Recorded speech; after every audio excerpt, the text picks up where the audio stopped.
Hola, bienvenido a la segunda semana del curso Bases Bíblicas y Wesleyanas de la Adoración.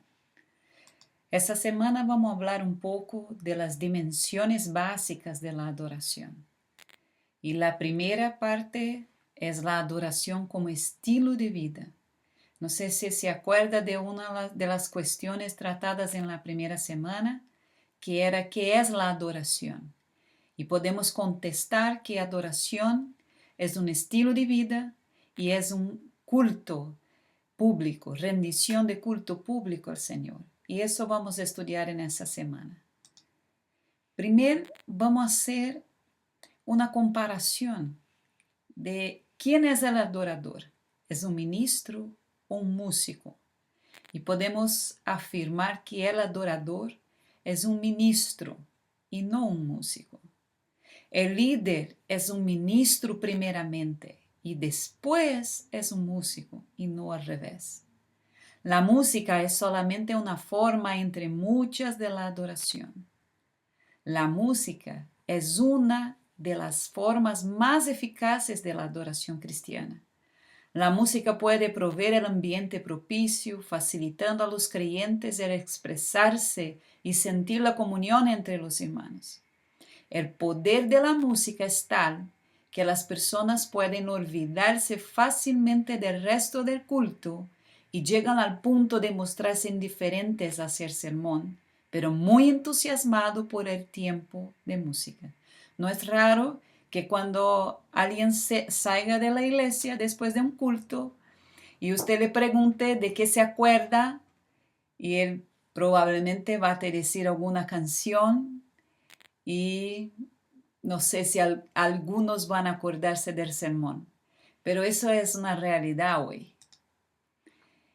Y en eso vamos entonces a ver cuáles son las prioridades del músico y cuáles son las prioridades del ministro.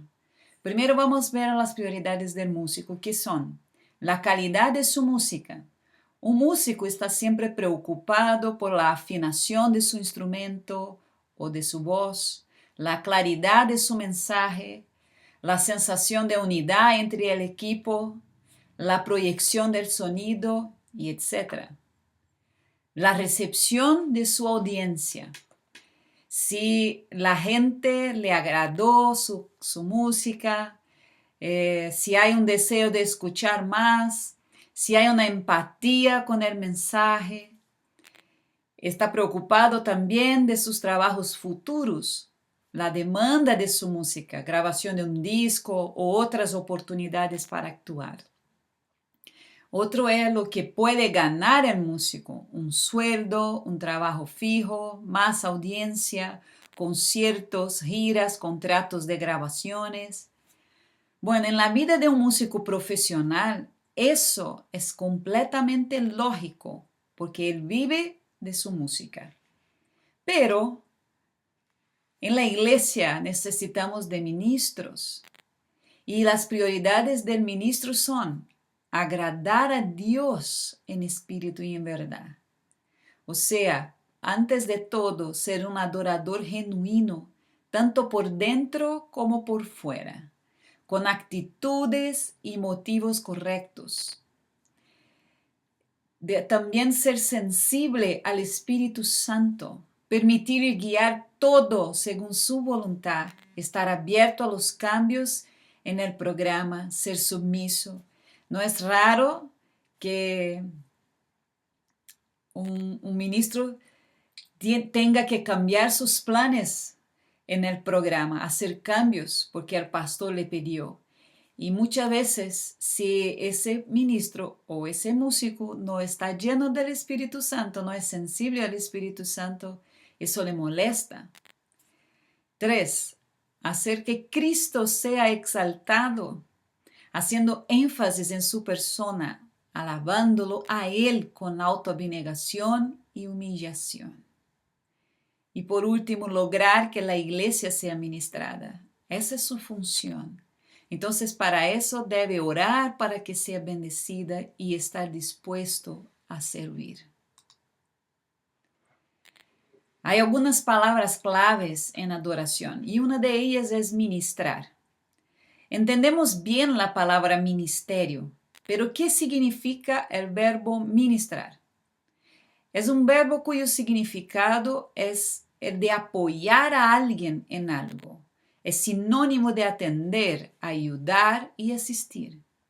Un adorador debe ser un ministro con la mirada fija en Dios y con la intención de servir a la congregación. El adorador, entonces, es un siervo y no una estrella. Primero, un siervo de Dios. Él debe servir a Dios en la adoración significa poner sus propósitos primero y dejar atrás los nuestros. Después, él debe ser un siervo de la congregación. Los ministros de la adoración tienen que estar conscientes de la situación de su gente. Proverbios 27-23 dice: Sé diligente en conocer el estado de sus ovejas y mira con cuidado por sus rebaños. Debemos conocer bien la condición de nuestros rebaños. La música en el tiempo de adoración puede ayudar, pero hay que trabajar en eso. Preparar diapositivas que se pueden leer fácilmente, y si hay palabras en la canción que no son fáciles de entender, es necesario explicar su significado a la gente, para que la gente en verdad adore. Porque si la gente no entiende lo que está cantando, no puede adorar. El adorador también tiene que ser un siervo del pastor. Los ministros están bajo la autoridad del pastor de la congregación y tienen un compromiso de ayudarlo. En 1 Tesalonicenses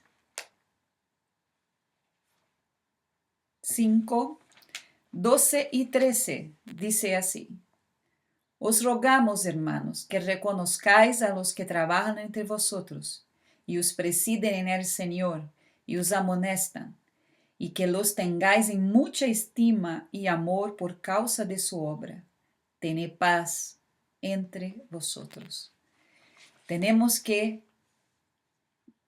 reconocer el trabajo de los pastores y estar bajo su autoridad. El equipo de la adoración, sea en la música, la oración, la lectura bíblica o en cualquier parte del culto, tienen que estar sujetos al pastor. También quiero leer Hebreo 13:17. Obedeced a vuestros pastores y sujetaos a ellos, porque ellos velan por vuestras almas, como quienes han de dar cuenta, para que lo hagan con alegría y no quejándose, porque esto no os es provechoso. Entonces, ministros, hay que obedecer a sus pastores. Más de una vez he visto a los músicos de la iglesia que al terminar de tocar la última canción, salen del templo como si hubiese terminado la reunión, dejando a la congregación y al pastor mirando y preguntando desconcertadamente: ¿a dónde van?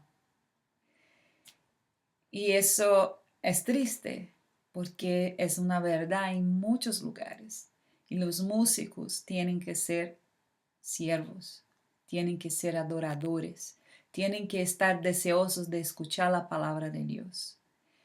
¿Y cuál es el principal de nuestro culto? Sin duda que es escuchar el mensaje. ¿Y por qué el púlpito tiene preeminencia en las iglesias evangélicas? Bueno, está relacionado con el hecho de que la Biblia tiene prioridad y preeminencia sobre todo. Es la palabra de Dios sobre todo. Somos evangélicos, hombres y mujeres que predican el evangelio. El púlpito no es céntrico por respeto al pastor, sino por respeto a la palabra. La adoración es sumamente importante en el culto, pero no a costa del sermón. Ella no debe robar lo que pertenece al sermón. Y vemos algunos textos bíblicos que nos dan base para eso. Mateo 4:4 dice: No solo de pan vivirá el hombre, sino de toda palabra que sale de la boca de Dios. Mateo 24:35 dice, el cielo y la tierra pasarán, pero mis palabras no pasarán. Y por fin, el apóstol Pablo dice, así que la fe es por el oír, y el oír por la palabra de Dios. O sea, el principal en el culto debe ser escuchar la palabra de Dios. Y en eso vamos a pasar entonces a nuestro segundo tema, que es la adoración como acto, como un culto público, donde vamos a rendir gracias públicamente. Para tener un buen culto de adoración, hay que prepararlo y planearlo. Un culto excelente no ocurre por sí solo, es producto del esfuerzo y la preocupación del pastor, los líderes y la congregación.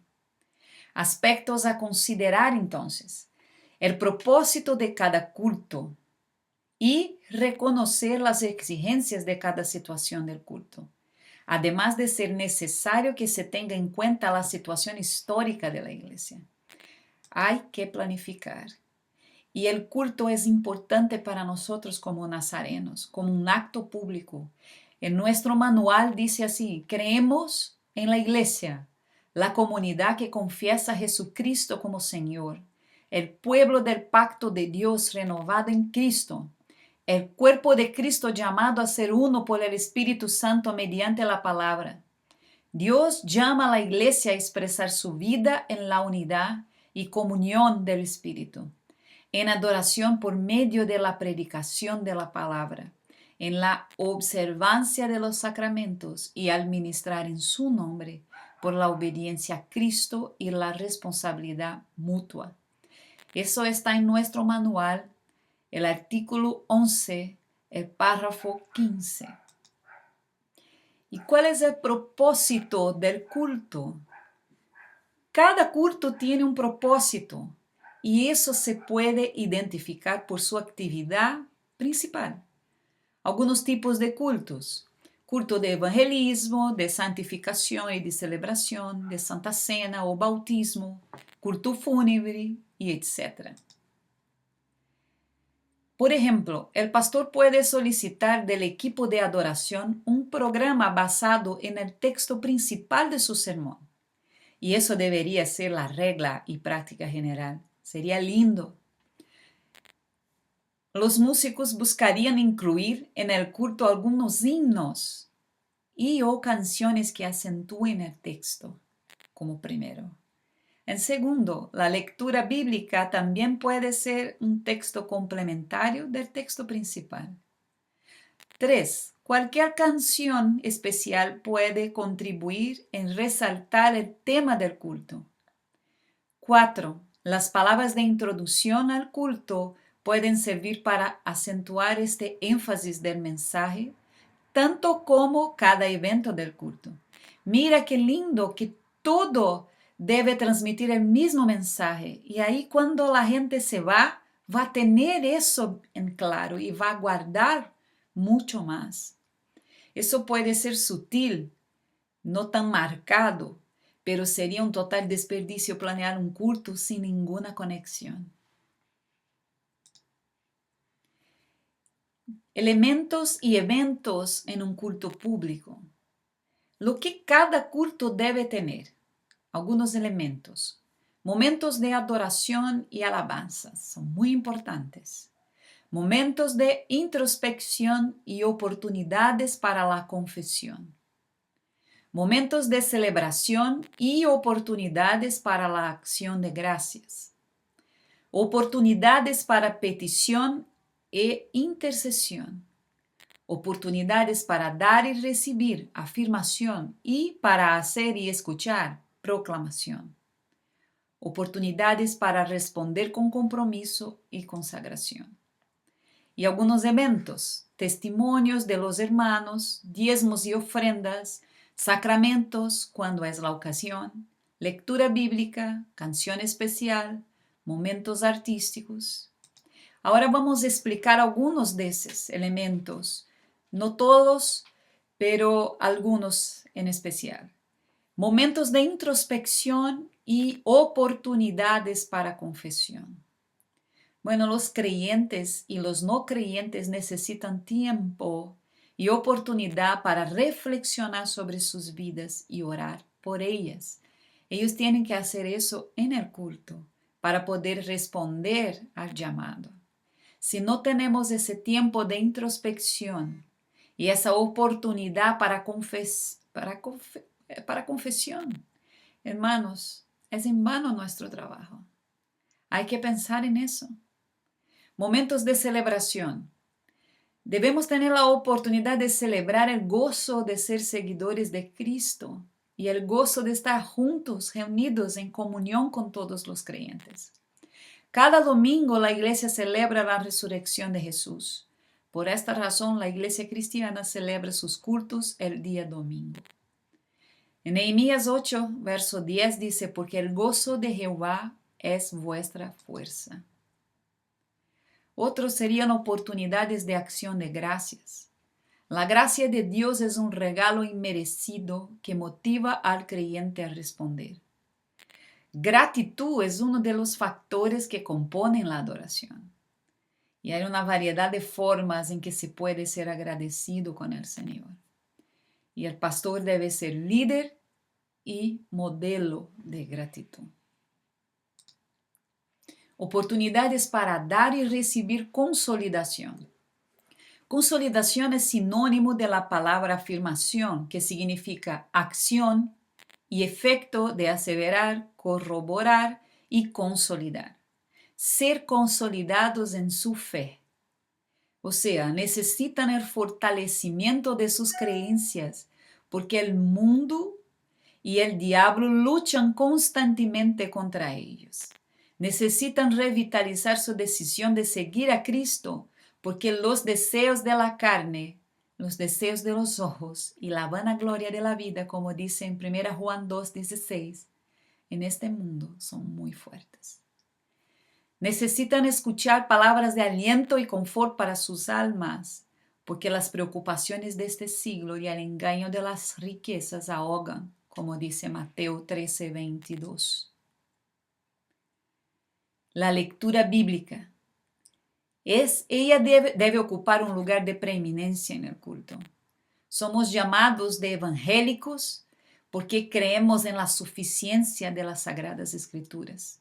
2 Timoteo 3:15 dice, las cuales te pueden hacer sabio para la salvación por la fe que es en Cristo Jesús. La Iglesia Católica Romana hace énfasis en la lectura de la Biblia. Por ejemplo, siempre lee un pasaje del Antiguo Testamento, un pasaje de los Evangelios y un pasaje cualquiera de los otros libros del Nuevo Testamento. Desde la velocidad con que se lee hasta la fuerza y el acento sobre las sílabas son aspectos a tener en cuenta por el lector.